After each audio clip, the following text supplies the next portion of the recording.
Assalamualaikum warahmatullahi wabarakatuh. Dalam rangka memenuhi tugas Ibu Hajah Mardiana dalam rangka diklat PKP Provinsi Kalimantan Utara Angkatan keempat, saya akan membawakan presentasi dalam rangka sosialisasi proses pengadaan tanah kepada instansi-instansi di pemerintahan Provinsi Kalimantan Utara.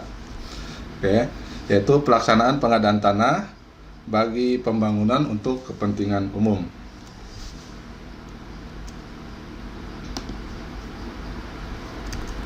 Nah, dasar hukum untuk pengadaan tanah bagi pembangunan untuk kepentingan umum ini, sekarang kita menggunakan Undang-Undang tahun 2012, itu Undang-Undang nomor 2 tentang pengadaan tanah.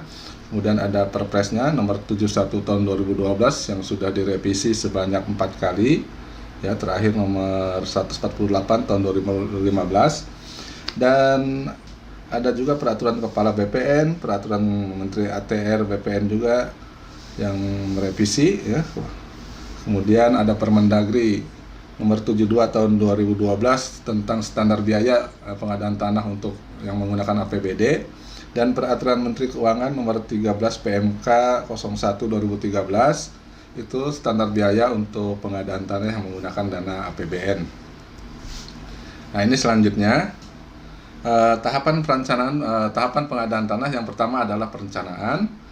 Perencanaan ini dibuat oleh instansi yang memerlukan tanah. Contoh misalnya Dinas Pendidikan akan membangun sekolah, memerlukan tanah, maka Dinas Pendidikan tersebut yang harus membuat dokumen perencanaan untuk pengadaan tanahnya. Atau mungkin Dinas Pekerjaan Umum akan membangun sebuah bangunan, memerlukan tanah, maka Dinas Pekerjaan Umum tersebut harus membuat dokumen perencanaan. Nah, ini isinya. Dokumen perencanaan isinya mulai dari maksud dan tujuan, kesesuaian dengan RT RW, kemudian letak luas tanahnya di mana, gambaran umum status tanah, dan lain-lain, ya. Ini harus dilengkapi oleh instansi yang akan mengadakan tanah. Setelah dokumen ini lengkap, selanjutnya disampaikan kepada gubernur dalam hal ini adalah di Biro Pemerintahan, di mana di kami ada Kasubag Pertanahan yang mengenai proses untuk persiapan pengadaan tanah yang nanti produknya berupa SK Gubernur penetapan lokasi untuk tanah tersebut. Nah, setelah dokumen perencanaan ini lengkap dibawa ke kantor gubernur, maka kami di kantor gubernur itu membentuk tim persiapan, namanya tim persiapan pengadaan tanah, ya. Ini isinya bisa bupati, wali kota, SKPD yang terkait, juga instansi yang memerlukan tanah tadi akan masuk ke dalam tim persiapan ini.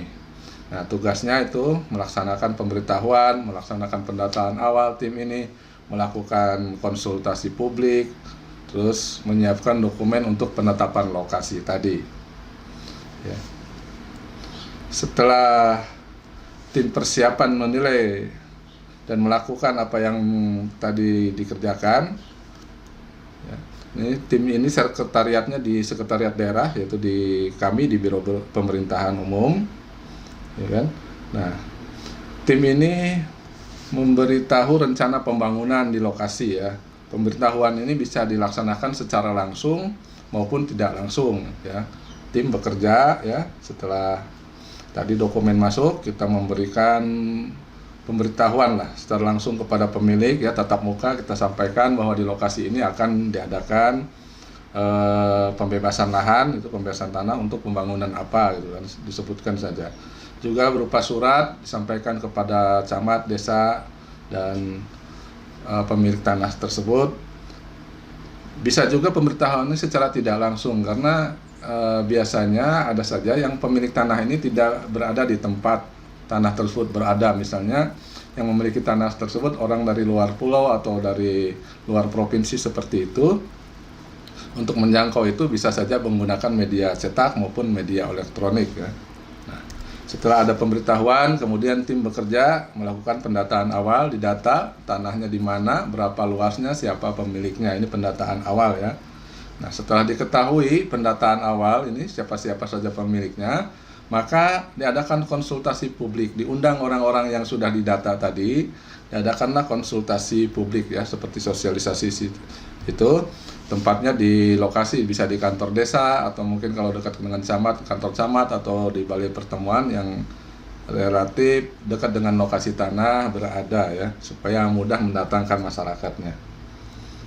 Oke, setelah konsultasi publik, apabila ada yang tidak setuju, keberatan, maka bisa mengajukan keberatan kepada tim persiapan dan nanti akan ada tim penilai keberatan. Kalau keberatannya diterima, maka lokasi tersebut tidak jadi. Tapi kalau keberatannya tidak diterima oleh tim keberatan, maka pembangunan tersebut akan terus dilanjutkan ya. Oke. Setelah konsultasi publik ini dilaksanakan, maka kita tim persiapan membuat namanya penlok ya, penetapan lokasi, yaitu di SK-kan oleh SK Gubernur ya. Penlok ini berlaku 2 tahun dan dapat diperpanjang 1 tahun. Ini kenapa berlakunya 2 tahun? Bisa saja karena di dalam pelaksanaan nanti oleh BPN mungkin saja memerlukan waktu yang lebih lama. Dan misalnya luas ya, kalau tanahnya luas itu kan pengukurannya lama, kemudian mencari pemiliknya di mana itu memerlukan waktu seperti itu, maka 2 tahun plus 1 tahun itu bisa diperpanjang seperti itu. Nah, setelah penlok tersebut maka diumumkan di lokasi tersebut ya, pengumuman ya, itu bisa menggunakan baliho, juga kita bisa melalui media cetak ya, melalui koran maupun elektronik seperti itu, juga ditempelkan di papan-papan pengumuman di desa atau di kecamatan setempat ya, seperti itu. Oke, nah setelah selesai tim persiapan mengumumkan, udah menetapkan lokasi, maka tinggal nanti pelaksanaan. Pelaksanaan ini oleh Kanwil kantor pertanahan ya, dan nanti Kanwil bisa saja mendelegasikan kepada kantor BPN yang ada di kabupaten atau kota seperti itu. Nanti ada Satgas B ya yang dibentuk oleh kantor BPN setempat untuk melaksanakan pengadaan tanah tersebut ya. Nah, untuk harga jangan khawatir, ini masyarakat biasanya banyak menolak karena takut rugi ya. Nah, ini sekarang ada namanya tim penilai independen, yaitu appraisal. Nanti harga diserahkan kepada tim appraisal. Harga ini bukan hanya tanah, tapi bangunan yang ada di atasnya maupun kandungan yang ada di dalam tanah tersebut akan dinilai ya. Seperti itu, kita di pemerintah tinggal bayar saja berapapun harga yang